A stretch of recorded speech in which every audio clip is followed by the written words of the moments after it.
Hidup kadang tak adil. Dihina, diremehkan, bahkan ditinggalkan orang yang paling kita cintai.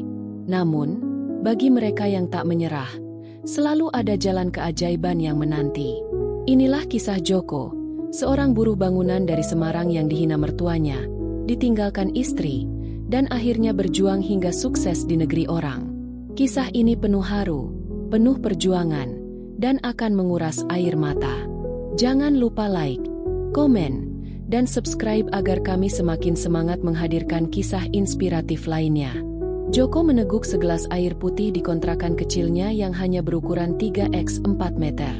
Dindingnya kusam, catnya mulai mengelupas, dan langit-langitnya penuh bercak air akibat bocor saat hujan. Ia duduk di lantai karena tak punya sofa atau kursi.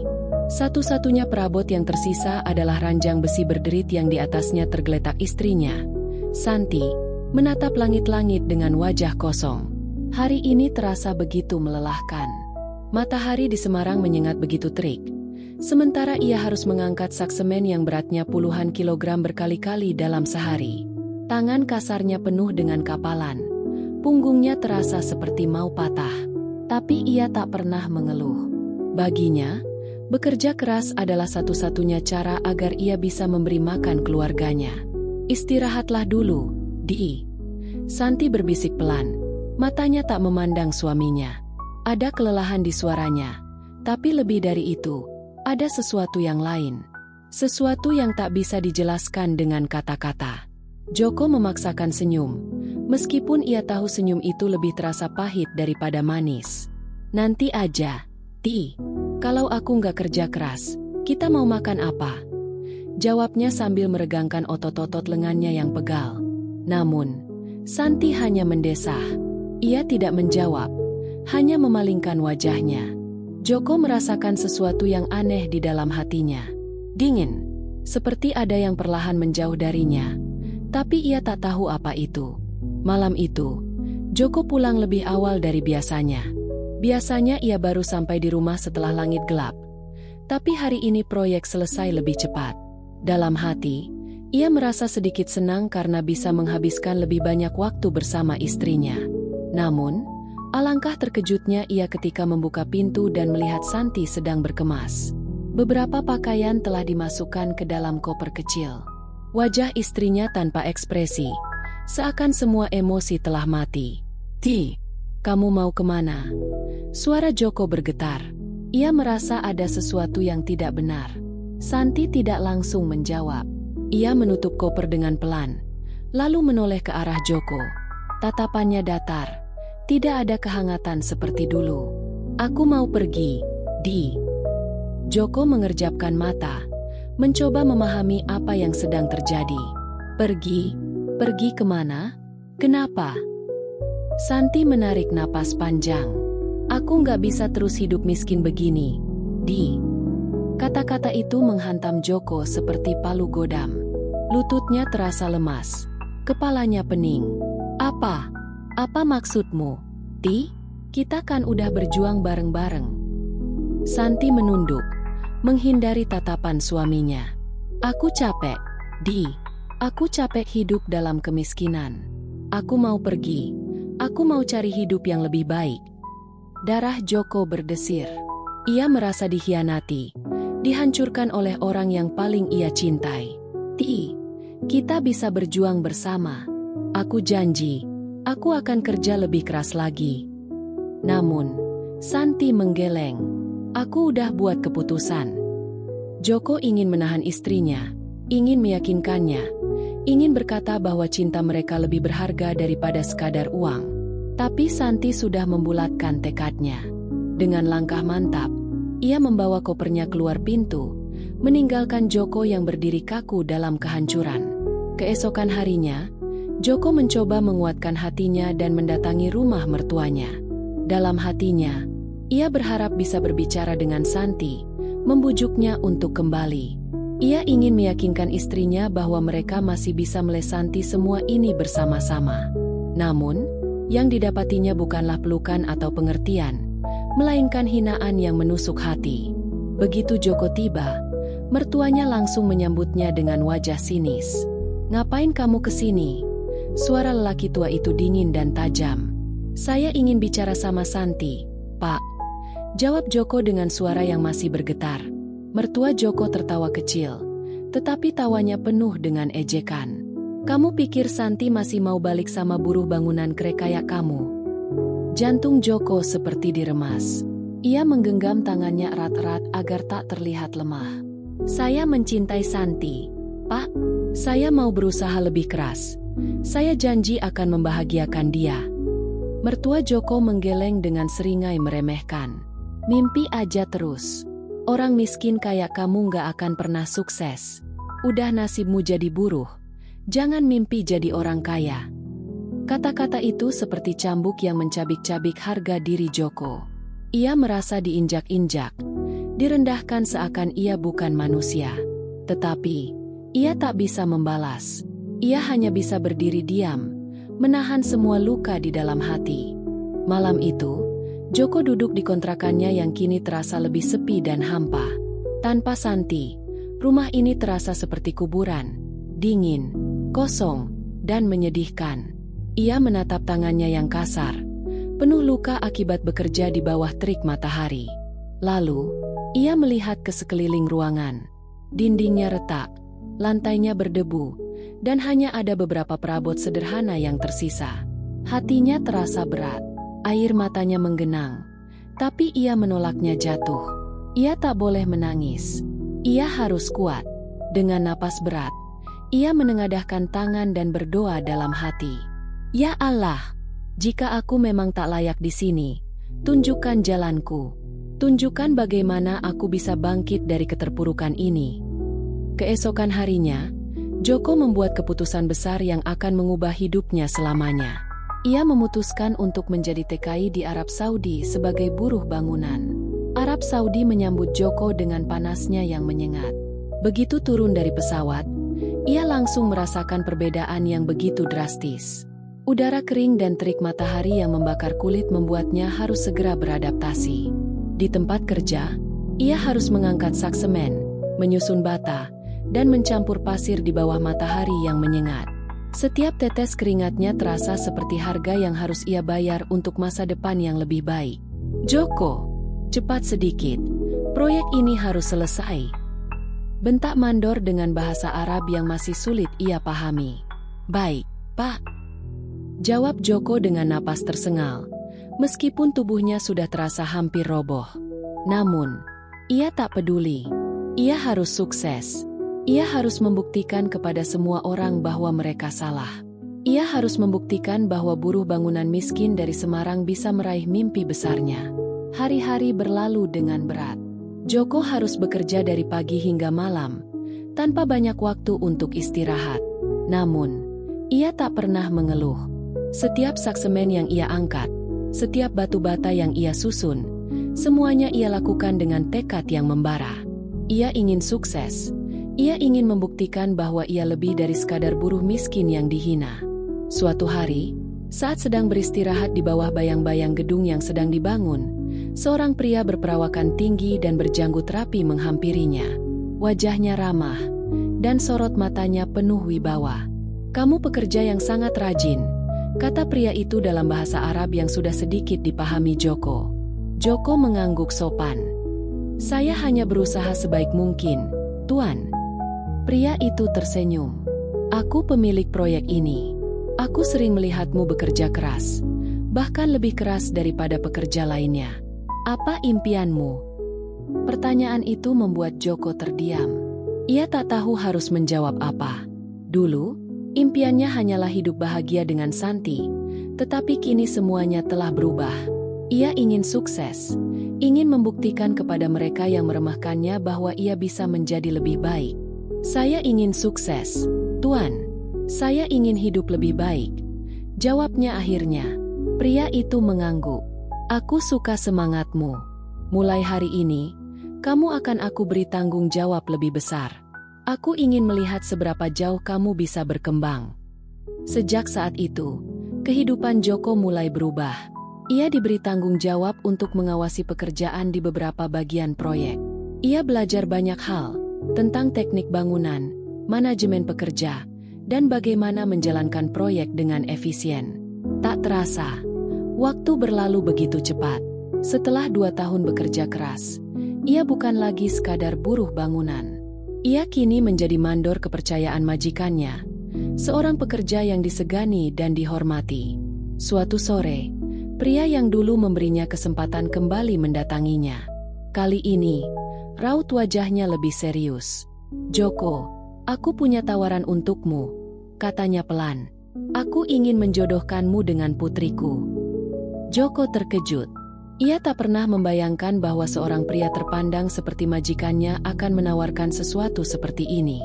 "Tuan, apakah Anda yakin? Saya hanya seorang pekerja biasa." Pria itu tersenyum. "Kamu bukan pekerja biasa. Kamu rajin, jujur, dan penuh tekad. Aku ingin seseorang seperti kamu menjadi bagian dari keluargaku." Joko terdiam. Ia tak tahu harus berkata apa. Di satu sisi, hatinya masih menyimpan luka dari pengkhianatan Santi. Namun, di sisi lain, inilah kesempatan yang mungkin tak akan datang 2 kali dalam hidupnya. Setelah mempertimbangkan dengan matang, Joko menerima tawaran itu. Pernikahannya dengan putri majikannya berlangsung sederhana, tetapi penuh kebahagiaan. Perempuan itu, Fatimah, adalah wanita yang baik hati, penuh kasih sayang, dan mendukung impian Joko sepenuhnya. Dengan dukungan keluarga barunya, Joko mulai membangun usaha sendiri di bidang konstruksi. Ia belajar bagaimana menjalankan proyek, mengelola keuangan, dan membangun jaringan bisnis. Awalnya sulit, tetapi dengan kerja keras dan ketekunan, usahanya mulai berkembang pesat. Tak butuh waktu lama, Joko kini bukan lagi seorang buruh bangunan. Ia telah menjadi pengusaha konstruksi yang sukses, dengan proyek-proyek besar di berbagai kota di Arab Saudi. Beberapa tahun kemudian, Joko memutuskan untuk pulang ke Indonesia. Ia kini bukan lagi pria miskin yang dulu dihina dan ditinggalkan. Ia pulang dengan kebanggaan, membawa kesuksesan yang ia raih dengan keringat dan air mata. Ketika ia tiba di kampung halamannya, kabar tentang kesuksesannya telah menyebar luas. Orang-orang yang dulu meremehkannya kini menyambutnya dengan penuh hormat. Bahkan mertuanya, yang pernah menghinanya habis-habisan, kini tampak canggung di hadapannya. "Joko, aku minta maaf atas semua kata-kataku dulu," kata lelaki tua itu dengan suara gemetar. Joko tersenyum. "Tidak apa-apa, Pak. Justru karena hinaan itu, saya bisa menjadi seperti sekarang." Mertuanya menunduk malu, sementara Santi yang dulu meninggalkannya hanya bisa menatapnya dengan penuh penyesalan. Namun, semua itu sudah berlalu. Joko telah melangkah jauh ke depan. Kini, Joko hidup bahagia bersama Fatimah dan anak-anak mereka. Ia telah membuktikan bahwa nasib seseorang bisa berubah jika ia memiliki tekad yang kuat dan tidak menyerah pada keadaan. Dari seorang buruh bangunan yang dihina, ia kini menjadi pengusaha sukses yang dihormati. Dari seorang pria yang ditinggalkan, ia kini memiliki keluarga yang mencintainya sepenuh hati. Saat duduk di teras rumahnya yang megah, ia tersenyum dan berbisik pada dirinya sendiri. "Terima kasih, ya Allah, telah memberiku jalan yang lebih baik." Ketika Joko kembali ke rumah orang tuanya, ia merasakan nostalgia yang begitu kuat. Rumah kecil yang dulu ia tinggalkan kini terasa lebih kecil dibandingkan dengan kehidupan barunya. Ia disambut dengan pelukan ibunya yang berlinang air mata. "Anakku, ibu bangga padamu," ucap ibunya dengan suara bergetar. Joko tersenyum dan mencium tangan wanita yang telah membesarkannya dengan penuh kasih sayang. "Semua ini berkat doa ibu. Saya tak akan pernah bisa seperti ini tanpa ibu." Namun, di tengah kebahagiaan itu, ada satu wajah yang tampak gelisah, mantan mertuanya. Pria tua itu menunduk malu, tak sanggup menatap mata Joko. Ia teringat bagaimana ia pernah mengusir Joko dari rumahnya, menghina dan meremehkannya. Kini, ia harus berhadapan dengan kenyataan bahwa menantunya yang dulu ia hina kini telah menjadi seseorang yang lebih dari yang pernah ia bayangkan. "Joko, maafkan aku," suara lelaki tua itu lirih, nyaris bergetar. "Aku telah salah menilaimu." Joko menatapnya sejenak, lalu tersenyum. "Pak, hidup ini berjalan seperti roda. Dulu saya di bawah, Tapi sekarang saya bisa berdiri lebih tegak. Saya tidak menyimpan dendam. Justru saya berterima kasih atas semua hinaan itu. Karena hinaan itulah saya berusaha lebih keras. Di sudut ruangan, seorang wanita berdiri dengan wajah tertunduk. Santi, perempuan yang dulu meninggalkannya demi pria yang lebih kaya, kini hanya bisa menatap Joko dengan mata yang berkaca-kaca. "Joko!" panggilnya pelan. Joko menoleh. Seketika kenangan pahit kembali membanjiri pikirannya. Ia ingat bagaimana Santi mengucapkan kata-kata menyakitkan kepadanya di hari terakhir pernikahan mereka. Ia ingat bagaimana wanita itu memilih lelaki lain hanya karena ia hanyalah seorang buruh bangunan. Aku menyesal." Suara Santi bergetar. "Aku telah salah. Aku seharusnya tidak meninggalkanmu." Joko menarik napas dalam. Dulu, ia mungkin akan sangat ingin mendengar kata-kata ini. Tapi kini, semuanya terasa hambar. "Santi," ucapnya tenang. "Setiap pilihan memiliki konsekuensinya. Kau memilih jalanmu, dan aku memilih jalanku. Aku sudah bahagia sekarang. Aku berharap kau juga bisa menemukan kebahagiaanmu sendiri." Air mata jatuh dari sudut mata Santi. Ia tahu, tak ada lagi kesempatan. Joko telah berubah, bukan lagi pria yang dulu ia kenal. Setelah beberapa hari di kampung halamannya, Joko melihat banyak pemuda yang menganggur. Mereka duduk di warung kopi, berbincang tanpa arah, tanpa ada kepastian dalam hidup mereka. Joko teringat dirinya dulu, seorang pria miskin yang tak punya banyak harapan. Ia kemudian memutuskan sesuatu. Ia ingin berbuat sesuatu untuk kampung halamannya. Dengan modal yang ia miliki, ia mulai membangun sebuah perusahaan konstruksi kecil di Indonesia. Ia ingin memberi kesempatan kepada anak-anak muda di kampungnya agar mereka bisa memiliki pekerjaan dan masa depan yang lebih baik. "Pak Lurah," kata Joko ketika bertemu kepala desa, "saya ingin membuka lapangan pekerjaan di sini. Banyak pemuda berbakat yang hanya butuh kesempatan." Pak Lurah mengangguk dengan penuh semangat. "Itu ide yang luar biasa, Joko. Kampung ini membutuhkan orang seperti kamu." Beberapa bulan kemudian, proyek Joko mulai berjalan. Ia merekrut anak-anak muda, melatih mereka, dan memberi mereka gaji yang layak. Ia ingin mereka mendapatkan kesempatan yang tidak ia miliki dulu. Setelah semua yang ia lalui, ada satu hal yang masih ingin Joko lakukan, membahagiakan ibunya. Wanita itu telah melalui banyak kesulitan demi membesarkannya, dan kini saatnya ia membalas semua itu. Suatu hari, ia mengajak ibunya untuk berjalan-jalan di kota. Mereka melesanti sebuah rumah besar yang megah. "Bu, bagaimana menurut ibu rumah itu?" tanya Joko. Ibunya menghela napas kagum. "Subhanallah, rumahnya indah sekali. Nak, siapa yang punya rumah seperti ini?" Joko tersenyum. "Ibu." Wanita tua itu mengerutkan kening. "Tak mengerti. Apa maksudmu, Nak?" "Rumah ini untuk ibu. Saya sudah membelinya. Mulai sekarang, ibu tidak perlu tinggal di rumah lama kita. Ibu akan tinggal di sini, menikmati hidup dengan nyaman." Air mata mengalir di pipi ibunya. "Nak, ini terlalu mewah untuk ibu." "Tidak ada yang terlalu mewah untuk ibu. Ibu sudah berkorban begitu banyak untukku. Sekarang saatnya ibu menikmati hasilnya." Ibunya memeluknya erat, menangis haru. Kini, Joko telah mencapai segala yang pernah ia impikan. Ia memiliki keluarga yang mencintainya, bisnis yang berkembang, dan ia telah membuktikan bahwa hinaan dan pengkhianatan bukanlah akhir dari segalanya. Suatu sore, ia duduk di teras rumah bersama Fatimah dan anak-anaknya. Ia memandangi langit yang perlahan berubah warna keemasan. "Kau terlihat tenang," kata Fatimah sambil tersenyum. Joko mengangguk.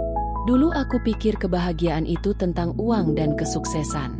Tapi sekarang aku sadar, kebahagiaan sejati adalah keluarga yang mencintai kita dan kesempatan untuk berbagi dengan orang lain." Fatimah menggenggam tangannya erat. "Dan kau sudah mendapatkan semua itu." Joko tersenyum, menatap anak-anaknya yang tertawa bermain di halaman. Ia tahu, perjuangannya belum berakhir. Tapi setidaknya kini ia bisa menjalani hidup dengan penuh syukur. Dalam hati, ia berbisik, "Terima kasih, ya Allah, telah membawaku sejauh ini." Meski telah meraih kesuksesan, Joko tidak ingin berhenti. Ia sadar bahwa di luar sana masih banyak orang yang membutuhkan bantuan. Ia mulai memperluas usahanya, membuka cabang perusahaan di berbagai daerah. Setiap proyek yang ia kerjakan bukan hanya untuk keuntungan pribadi, tetapi juga untuk menciptakan lebih banyak lapangan kerja. "Pak Joko, saya sangat berterima kasih. Tanpa Bapak, saya mungkin masih menganggur," ujar salah satu pekerja barunya. Joko tersenyum. "Tidak perlu berterima kasih. Yang penting kalian bekerja dengan sungguh-sungguh dan jangan pernah menyerah dalam hidup." Ia selalu mengingat masa lalunya yang penuh kesulitan. Dan karena itulah ia ingin memastikan bahwa orang lain tidak perlu mengalami nasib serupa. Kisah perjuangan Joko mulai menyebar luas. Banyak orang yang terinspirasi oleh perjalanannya dari seorang buruh bangunan yang dihina hingga menjadi pengusaha sukses. Media mulai meliput kisahnya, dan ia diundang ke berbagai acara untuk berbagi pengalaman. "Pak Joko, bagaimana Bapak bisa bertahan di masa-masa sulit?"